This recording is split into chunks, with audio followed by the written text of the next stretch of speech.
Hey guys, happy Sunday. Today we are changing the oil, doing the first oil change in the Hobart Champion Elite. I do have 100 hours on it.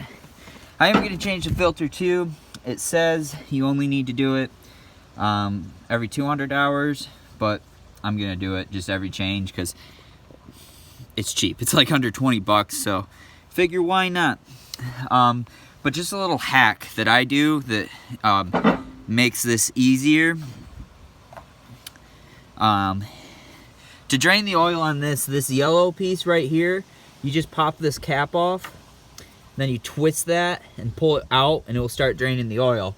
The trouble with it is, where's the oil gonna go? There's no chute or anything. So I just went and I got some hose that fits over it. I believe it is half-inch hose. Yeah, half-inch hose. It slides right over there, and it's, you know, it's tight enough. Thing only owns like a quart and a half or something like that. And then I just drilled a hole in my bed, and this will go. You want to look for a spot, like if I went over there, it drained on top of the gas tank. We don't want that. Like right there is my drive shaft, and here's my exhaust. So I just went right in the middle, and jump down here and show you, and boom, we're just draining into a pan. Easy peasy. I'm getting a little on the drive shaft, but that's okay. So when I do this, I did start it up and let it run for a little bit. That way, you know, kind of loosens up all the oil in there, and shoots it all down. And I was just kind of opening everything up just to look at it. I'm not going to start it obviously because there is no oil in it at the moment. We'll flip this on.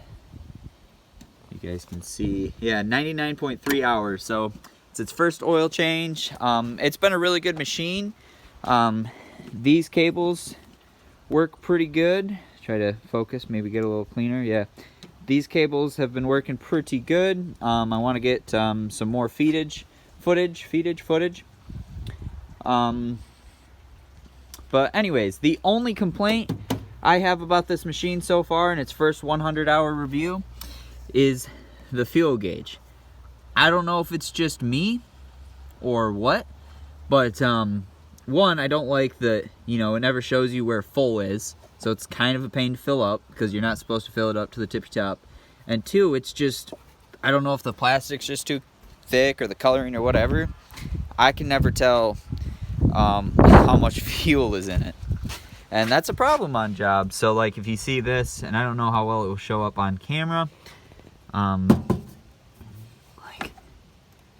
I can almost, if I shake it, you can make out where the gas level is. So to me, I don't like it. I wish there was a gauge on front, just to kind of tell you where it was at. But other than that, the machine is working great. It starts flawless every time. It has a really, really good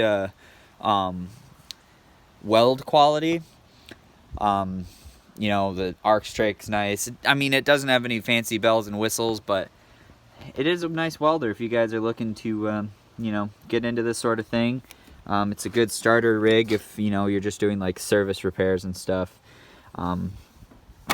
Yeah, it's a good welder. All the clamps are looking nice and everything. So anyways, guys, we are I'll show you under the hood of this thing. We've been working on the truck.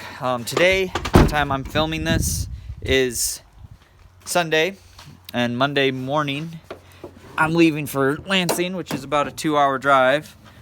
So I'm gonna go through and check all my fluids, but yesterday I went through and yeah, they still look kind of new. I did all the plugs and all the coils. These Triton V10s have individual coils. I was starting to get a misfire, especially when it was raining. So we did it, and there were 2 different kind of coils in the truck and 4 different kind of spark plugs. So that's fun. I am working on other videos today, but a lot of you have been asking for me to post more, and I've been wanting to. We have just been slammed with work now that we're kind of going anywhere in the state. So yeah. And I've also had a few of you guys reach out to me to kind of throw work my way, and some of my local Michigan guys, and that is awesome. I really, really appreciate that. Subscribe to the channel for more if you haven't already. We're getting more subscribers every day, which is great. Channel's already growing more than I thought it ever would, and we're just gonna keep going up from here, so that's good. Oh, the other thing we also did is we upgraded it to the newer mirrors, and they do have the blinker on the side, the lights on the side, and the defrost. They're not hooked up yet because this was just a basic package, so I got to make my own wiring harness for that. And the reason I haven't done that yet is the next thing we're gonna do. These headlights, common thing with these, this prong gets worn out so it won't stay in, and then this shakes going down the road and the bulbs always break. So we're going to convert these to the 6.0 headlights, the newer body style, which I think was 1 year newer than this. So we're going to convert the headlights. They are going to be smoked out, kind of just like our bulbs on our mirrors. And then somewhere here I have purchased, oh yeah, they're right here, I think. Yeah, we're gonna do, here, this one's already open. Oh yeah, we are gonna do these. These are cab lights. We'll just plop one up somewhere. And we're gonna put, obviously, I think it's a set of 5, 3, and yeah, I think it's a set of 5. So we're gonna put 5 cab lights, and they're the smoked out. They'll match the mirrors. The new headlights are smoked out too, and then we're gonna tint the truck. Right now the truck doesn't have any air conditioning. We're getting into the months where that doesn't matter, but I would like the tint just to kind of keep it a little cooler in there, and honestly I think it will just overall help the look of the truck. So slowly but surely we're gonna start making the truck kind of look nicer. We'll repaint the hood, touch up some of the plastic. I'm gonna build under storage toolboxes to go right here. I don't think I'm gonna cut it off here. I think I'm gonna cut it off like right here, and it will just kind of hug this, and they'll bolt underneath so they're easy to drop, and of course we'll go through here, and that, you know, maybe just might be welding rod and stuff. Back here, I don't know, we might do the same thing and just kind of hug this. I was actually thinking about either throwing the hubs on and converting this thing to a dually so I can kind of build out the sides, and then have a bigger storage box here, because storage is important. And then of course we'll do the same thing here and here. And if we do that, I think we're actually going to move this welder back a little bit. We're going to take this torch box out, and we're actually going to build a 2 with a bottle holder here, and then a toolbox on the other side. I'd have to draw it out probably for it to make more sense. And then either, I was kind of thinking what would be cool is like a fuel storage box in the middle. The only reason I'm hesitant to do that is because right now I can barely see what's behind me. If I do that, I'm not going to see what's behind me. But I might upgrade the radio in here, these Super Duties. I might take this radio out and put one in that has a backup camera and a big screen, just like all your newer vehicles have. And if I do that, then I'm not too concerned with not being able to see behind me. I could use that, and the bigger mirrors help, and that is a reason why. To anyone who hasn't looked into doing this, I'm gonna grab one of these old mirrors here. First off, these things were just about junk, but you see the size of that mirror? That is like your blind spot mirror or your towing mirror versus the size of that one. I mean, overall, these mirrors are just way bigger. And you can see more behind you. So those are kind of, oh, and we still have to get badges and do all that kind of stuff. And then from there, I would eventually like to redo the front, the bumper. and the grill. It's not super important. If we do end up converting it to a dually, and let me know in your comment section below, some of you guys who run single wheel versus dualies, and or guys who just like to see these Super Duties kind of done up, let me know what you'd like to see. I have even looked at a guy, talked to him about just swapping the whole rear end out for a F350 rear end. I'd want to keep the same gear ratio. The only thing I'm worried about, it is a Triton V10. It doesn't get great mileage. As many of you know, gas is expensive right now, so if I add a couple more wheels on the back, how much is that going to hit my mileage? Am I going to go from 9 to 8? And I know it's like 1 mile to the gallon, but I had 1 week where I almost put 1,000 miles on this truck. So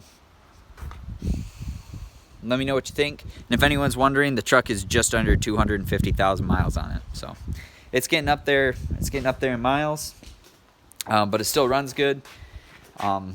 Seriously, like, all the spark plugs came out great. We didn't break one. It was kind of a headache, but it worked. But yeah, let me know what you guys think in the comment section below. This was kind of just a quick video. Just keep in touch with you guys because I love hearing from you guys. We're gonna pick up on the how-to. We're gonna do some how-to weld videos where I'll kind of basically give you a lowdown on teaching, and we might even put up a place where you can buy coupons and practice at home. We will start with stick welding because I think that's an important first one to learn, because there's a lot of things you need to learn as far as control and understanding go. Some people say MIG welding's easiest to learn, and it probably is, but I think you should start with stick, because with stick welding you'll really understand like penetration and stuff, and with MIG welding you can make a MIG weld look really, really nice, but it just might not be strong. So with stick welding, I think it's the best to learn first, because you can really get more bang for your buck. We'll probably even do some torch cutting videos. A lot of my followers know my torches are LP and oxygen. Most guys run acetylene. I don't really have a problem with LP. I'll probably keep it, unless someone out there can explain to me why I should carry acetylene. The thing I like about LP is every gas station on the corner I can swap out a propane tank if I run out. And I know there's some guys who say they don't cut as much. I was working on an excavator the other day and was cutting 1-inch plate with it. So I don't know. It does pretty good. I know acetylene torches will run faster, but I don't know. Right now I'm happy with propane, so I'm just going to keep propane. If you guys think you can convince me otherwise, I'm open to it. And then as far as the shop, haven't touched the table yet. We will get there. That homemade brake, it is for sale.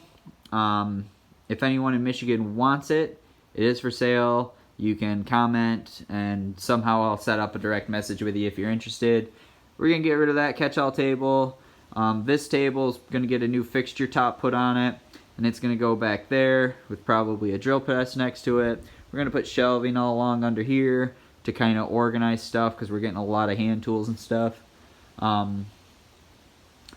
So we're going to do that, and then I think when this table's done, I'm going to slide it up to that corner, and then it's not confirmed yet. I'm still shopping around, but I think we're going to get a CNC table, and it might go right here. And yeah, and I'll have other stuff in the shop I need to do, because I'll need to get 220 outlets ran and dropped in here and all that stuff. So, and I think coming into this garage is only like 10-3 wire, so I'm sure I'll probably have to get some 8 or 6-3 wire to run from our pole into here, which I don't really want to do, because I do want to build another shop, but a lot of moving parts, and we do try to cash flow everything, so a shop will be a big cash flow thing. So if I can make it work here, I'm just going to keep doing it. Anyways, guys, enough rambling for today. Happy Sunday. Happy Halloween. You guys have a great holiday season. I look forward to growing this channel with you and talking with you. And it's just been so great, some of the people I've got to meet. And so many of you are so close here in Michigan. So Take care, guys. Give me a like, comment, subscribe if you like the channel, and I'll see you on the next one.